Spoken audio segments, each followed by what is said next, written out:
I'm going to tell you, there's a hero of mine who lives in Columbia, South Carolina. His name is Robertson Mcquilkin.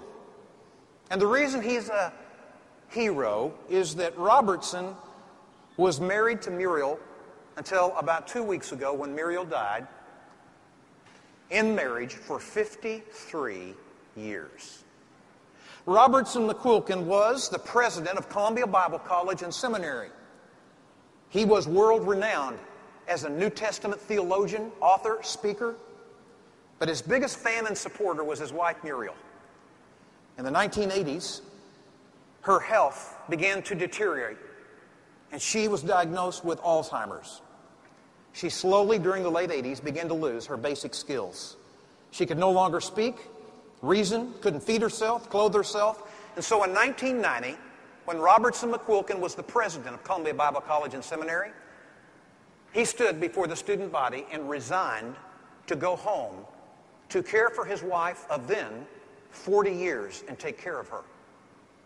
Now, we don't actually have a video of his message, but we do have some clips from their scrapbooks and an audio portion of his resignation speech as he stood before the student body and resigned to go care for his wife.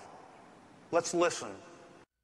I haven't in my life experienced easy decision-making on major decisions, but one of the simplest and clearest decisions I've had to make is this one, because circumstances dictated it.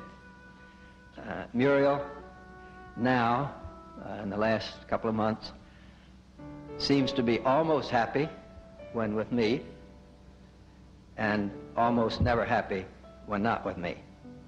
In fact, she seems to feel trapped, becomes very fearful, sometimes almost terror, and when she can't get to me, there can be anger.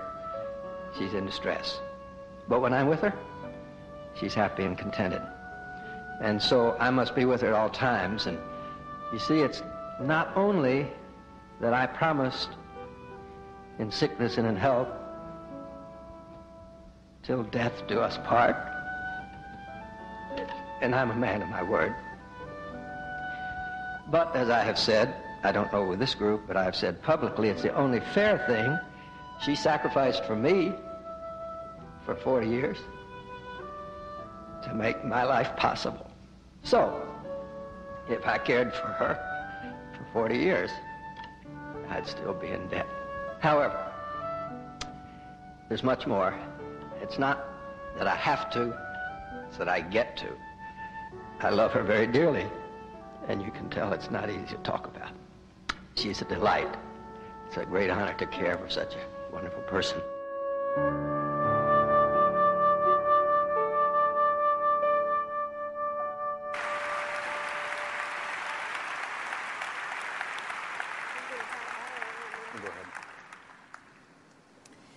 Dennis called me on the phone one day, and I was at home. Actually, I was doing some ironing in the laundry room. And he was preparing to give a message at an event he was going to be speaking at, and he said, if you have a minute, I want to read you a story, and I want to ask you what you think about it. And he told me this story, and he read me what Robertson said that you just heard on the audio. And he said, do you think I should share that with the people when I give my talk next week? And after I paused for a minute just to gain my composure, I said, yes, you need to read that.